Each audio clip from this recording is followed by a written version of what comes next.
অসমত থলুৱাভাৱে উৎপাদিত চাহে দেশ বিদেশৰ বজাৰ দখল কৰিবলৈ সক্ষম হৈছে। দুলিয়াজানৰ ৰাজু ডেকা নামৰ ক্ষুদ্ৰ চাহ খেতিয়কগৰাকী সম্পূৰ্ণ জৈৱিক প্ৰক্ৰিয়াৰে কৰি আহিছে চাহ খেতি। তেওঁ উৎপাদিত বকুলনি অৰ্থডক্স টিয়ে লাভ কৰিছে বিশেষ সন্মান। ছলিডাৰিটেট এছিয়া নামৰ বহুজাতিক প্ৰতিষ্ঠানটোৱে ভাৰতৰ প্ৰায় 1,20,000 ক্ষুদ্ৰ চাহ খেতিয়কৰ থলুৱাভাৱে উৎপাদিত চাহৰ ওপৰত কৰিছিল পৰীক্ষা।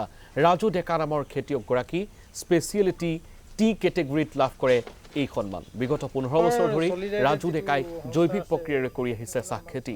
কোনো ধৰণৰ যন্ত্ৰপাতি নোহোৱাকৈ নিজ হাতেৰে প্ৰস্তুত কৰা চাহে দেশ বিদেশৰ বজাৰ দখল কৰিবলৈ সক্ষম হৈছে। এই সন্দৰ্ভত বিতং তথ্য জনাব আমাৰ সতীৰ্থ সাংবাদিক প্ৰণৱজিৎ বৰাই।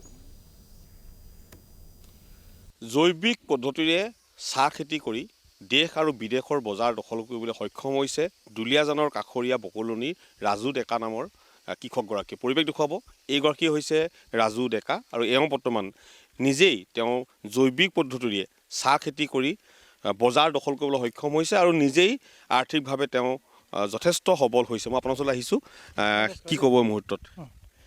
আচ্ছা, পোনপ্ৰথমে আপোনালোকক মই ধন্যবাদ জ্ঞাপন কৰিছোঁ, যিহেতু আপোনালোকে আজি সুদূৰ দুলীয়াজানৰ পৰা বিচাৰি মেলি আহিছে।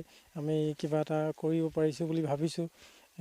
প্ৰথমে সেইকাৰণে গোটেই টীমটোকে মই ধন্যবাদ জ্ঞাপন কৰি আদৰণি জনাইছোঁ। মই এটা কথা আপোনাক জানিব বিচাৰিম যে চাহ খেতি বৰ্তমান যিসকলে কৰিছে যথেষ্ট লোকচানত থাকে বুলি কয়, কিন্তু আপুনি চাহ খেতি কৰি যথেষ্ট লাভৱান হৈছে। আপুনি কেনেধৰণৰ খেতিটো কৰে?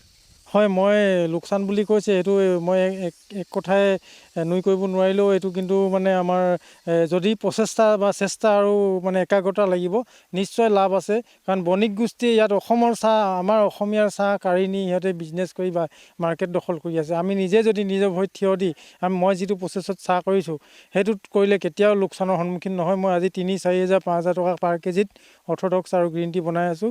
সেই হিচাপে মই আমাৰ আজি যিটো সন্মানিত বা এৱাৰ্ড পাইছোঁ কলিকতাত টি ইণ্টাৰনেশ্যনেল টি লিমিটেড এখন সংস্থা হেৰিটো আছিলে, তাত মই এৱাৰ্ড পাবলৈ সক্ষম হৈছোঁ। সেইকাৰণে সকলোকে মই মানে এই কৃষি কৰ্মত জড়িত হ'বলৈ মই অনুৰোধ জনাইছোঁ। মোৰ লগতে আপুনি এৱাৰ্ডৰ লগত আপুনি ধনো পাইছে নেকি? হয়, এৱাৰ্ডটো আমাক এৱাৰ্ড এটা দিছে, আপোনাৰ এটা বঁটা দিছে, এখন মানপত্ৰ, আৰু লগতে আমাক এই বছৰ আগত দিয়া নাছিলে, এইবছৰ 1 লাখকৈ প্ৰথম পুৰস্কাৰ 1 লাখকৈ নগদ ধনো দি আমাক উৎসাহিত কৰিছে বুলি মই ভাবিছোঁ।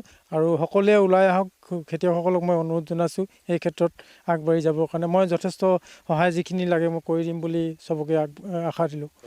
সহযোগী পৰিৱেশ কিছু দেখুৱাবলৈ মই অনুৰোধ জনাম।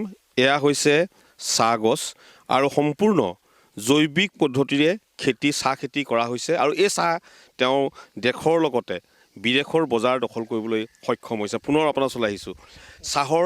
আপোনাৰ চাহৰ বৰ্তমান চাহিদা যথেষ্ট বৃদ্ধি পাইছে।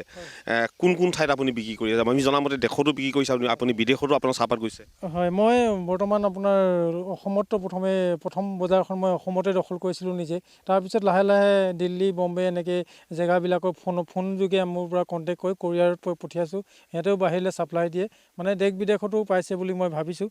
কাৰণ মই যিটো চাহ বনাই দিওঁ, চবেই এবাৰ খোৱাৰ পিছত আকৌ এবাৰ ল'বলৈ নিজেই আগবাঢ়ি আহে। মই কাকো আজিলৈকে চাহ লওক বুলি মই উপযাচি নিদিওঁ। প্ৰথম অৱস্থাত মই মানে লোকেল মাৰ্কেট গঢ়িছিলোঁ, তো এতিয়া আপোনাৰ বাহিৰতো আপোনাৰ ভাল মানে বজাৰ এখন আছে বুলি ভাবোঁ।